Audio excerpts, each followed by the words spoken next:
બિહારના ગયા જિલ્લાના જમહેતા ગામમાં 10 વર્ષની સલોની નામની છોકરી સાથે જે થયું એ કોઈ ફિલ્મી સીનથી કમ નથી। વાત એમ હતી કે અડધી રાતે બે અત્યંત ઝેરી સાપની જોડી આવીને છોકરીના ગળામાં વીંટળાઈ વળી હતી। ભર ઊંઘમાં સૂતેલી છોકરીને તો એનો અંદાજ પણ નહોતો। જોકે વહેલી સવારે જ્યારે તેની માં ઉઠી તો દીકરીના ગળામાં જ વીંટળાયેલું એ જોઈને હતપ્રભ થઈ ગઈ। માના મોંમાંથી ચીસ નીકળી ગઈ। એ ચીસ સાંભળીને સલોનીના પિતા રાજકુમાર કેસરી દોડી આવ્યા। તેણે જે નજારો જોયો એ પછી તે પણ ડઘાઈ ગયો। અત્યંત ઝેરી ક્રેટ પ્રકારના નાગ અને નાગણ એકબીજામાં લપેટાઈને દીકરી સલોનીના ગળામાં હતા।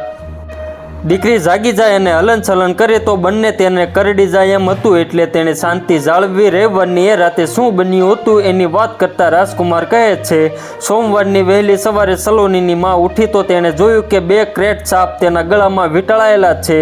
મેં પત્નીને કહ્યું કે તું દીકરીના પગ અને હાથ પકડજે, જેથી જે જાગી જાય તો એ છટપટે કે હલ્લે નહીં। બીજી તરફ મેં એક સાથે બંને હાથમાં કેટ સાપના મોં પકડ્યા અને શરીરનું બધું જોર લગાવીને હથેળીમાં જ મસળી નાખ્યા। એ જ વખતે સલોનીની આંખ ખુલી અને એ જોઈને તે ડરી ગઈ। સલોની ઊંઘમાં હતી ત્યારે સાપ તેને કરડ્યો હોય એવી સંભાવના હોવાથી તરત જ તેને ડૉક્ટર પાસે લઈ જવામાં આવી। પ્રાથમિક સારવાર પછી તેને મગધ મેડિકલ કોલેજમાં મોકલવામાં આવી। તો મિત્રો, હાલ માટે એટલું જ। ફ્રી મળીએ નવી અપડેટ અને નવા સમાચાર સાથે। તે પહેલાં ખાસ કરીને વિડીયોને એક લાઇક અને RTV ગુજરાતી ન્યૂઝ યુટ્યુબ ચેનલને ખાસ કરીને સબસ્ક્રાઈબ કરવાનું ભૂલતા નહીં મિત્રો।